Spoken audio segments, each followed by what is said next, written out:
হরে কৃষ্ণ কৃষ্ণ কৃষ্ণ হরে হরে, হরে রাম রাম রাম হরে হরে। বন্ধুরা, এই 2025 সালের আমলকি একাদশীর আগের দিন এবং আমলকি একাদশীর দিন এবং তার পরের দিন সকালে পারণের পরে অতি অবশ্যই এই আমলকি একাদশীর ব্রত কথাটি একবার হলেও শ্রবণ করবেন।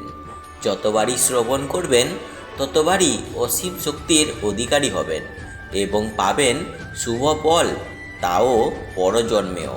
ফাল্গুন মাসের শুক্লপক্ষের একাদশী তিথিটি আমলকি একাদশী নামে পরিচিত। এই একাদশী তিথিতে শিব পার্বতী ও বিষ্ণু দেবের পূজার বিধান রয়েছে।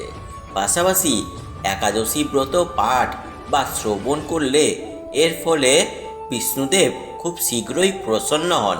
আসুন আমলকি একাদশী ব্রত সম্পর্কে বিস্তারিত জানুন। তবে তার আগে বন্ধুরা, আপনাদের কাছে একটি ছোট্ট অনুরোধ, এই ভিডিওটি অতি অবশ্যই খুবই মনোযোগ সহকারে এবং মনে ভক্তি রেখে দেখবেন এবং এই ভিডিওটি থেকে যদি একটু উপকৃত হন তবে ভিডিওটিকে অতি অবশ্যই একটি লাইক করেই যাবেন এবং কমেন্টে হরে কৃষ্ণ জয় রাধে রাধে লিখেই যাবেন এবং শেয়ার করতে ভুলবেন না আপনার নিকটবর্তী আত্মীয় স্বজন ও বন্ধু বান্ধবদের সাথে।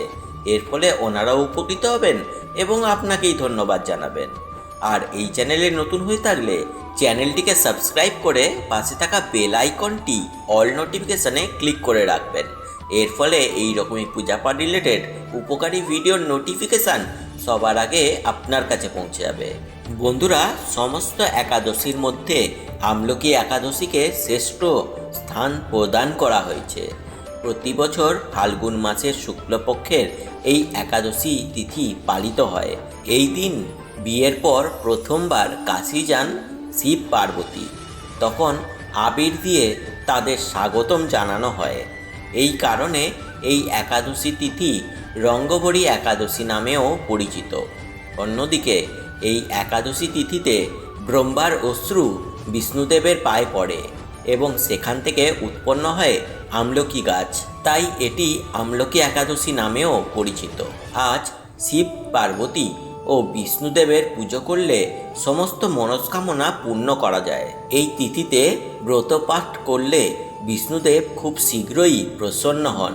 আমলকি একাদশী তিথিতে কোন ব্রত কথা পাঠ করবেন তা জেনে নিন। বন্ধুরা, আপনারা সকলে মনোযোগ সহকারে এবং মনে ভক্তি রেখে এই আমলকি একাদশীর ব্রত কথাটি শ্রবণ করুন। ফাল্গুন মাসের আমলকি একাদশী তিথিতে রাজা ও সমস্ত নগরবাসী ব্রত পালন করেন এবং মন্দিরে গিয়ে আমলকি গাছের পূজা ও রাত্রি যাপন করেন। এমন সময় রাত্রে এক ঘোর পাপী ক্ষুধার্ত তৃষ্ণার্ত শিকারী সেখানে এসে উপস্থিত হয়। মন্দিরের এক কোণে বসে বিষ্ণু ও একাদশী মাহাত্ম্য শুনতে থাকেন। এভাবে রাত কেটে যায়। নগরবাসীর সঙ্গে সেই শিকারীও সারা রাত্রি জেগে কাটায়। সকালে নিজের নিজের বাড়ি চলে যায়। সেই শিকারীও নিজের বাড়ি গিয়ে ভোজন করেন, কিন্তু কিছুদিনের মধ্যেই সেই শিকারীর মৃত্যু হয়। কিন্তু একাদশী ব্রত কথা শ্রবণ ও রাত্রি জাগরণের ফলে পরজন্মে রাজা বিদুরথের ঘরে জন্মগ্রহণ করেন। রাজা তার নাম রাখেন বসুরথ। বড় হয়ে নগরের রাজা হয় তিনি। একদা শিকারে বের হন রাজা বসুরথ, কিন্তু মাঝখানে পথ ভুলে একটি গাছের তলায় ঘুমিয়ে পড়েন। কিছুদিন পর সেখানে এক শ্লেষ এসে পড়ে। রাজাকে একা দেখে তাকে মারার ফন্দি আঁটে। সেই শ্লেষ বলে যে এই রাজার কারণেই তাকে দেশ ছাড়া করা হয়েছে, তাই তার হত্যা করা উচিত। কিন্তু এ সমস্ত কিছু সম্পর্কে কোনো জ্ঞানই ছিল না রাজার। সে ঘুমিয়ে থাকে। শ্লেষ সেই রাজার ওপর অস্ত্র নিক্ষেপ করতে শুরু করে, কিন্তু সেই অস্ত্র ফুল হয়ে রাজার শরীরে পড়ে। কিছুক্ষণ পর সেখানে উপস্থিত সকল শ্লেষ মৃত অবস্থায় পড়ে যায়। রাজার ঘুম ভাঙার পর রাজা দেখেন যে কিছু ব্যক্তি মৃত অবস্থায় মাটিতে পড়ে রয়েছে। রাজা বুঝতে পারে যে সেই ব্যক্তিরা তার হত্যার জন্যই সেখানে এসেছিল, কিন্তু কেউ তাদের বধ করে। জঙ্গলে কে তার প্রাণ রক্ষা করলো, এমন চিন্তাভাবনা শুরু করেন রাজা বসুরথ। তখনই আকাশবাণী হয়ে যে বিষ্ণু তার প্রাণ রক্ষা করেছে। পূর্বজন্মের আমলকি একাদশী ব্রত কথা শোনার পুণ্য প্রভাবে শত্রু দ্বারা ঘিরে থাকা সত্ত্বেও সে জীবিত আছে। এরপর রাজা নিজের নগরে গিয়ে রাজকার্য শুরু করতে থাকেন। বিভিন্ন ধর্মীয় কাজও করতে থাকেন তিনি এবং প্রচার করেন আমলকি একাদশীর ব্রতের মাহাত্ম্য কথা।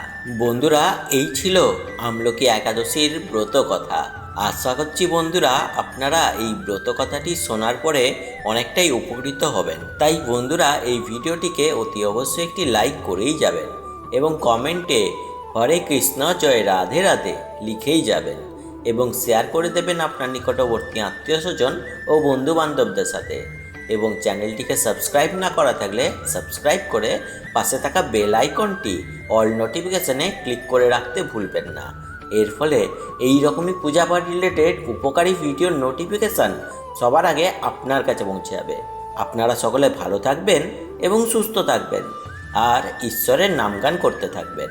হরে কৃষ্ণ জয় রাধে রাধে।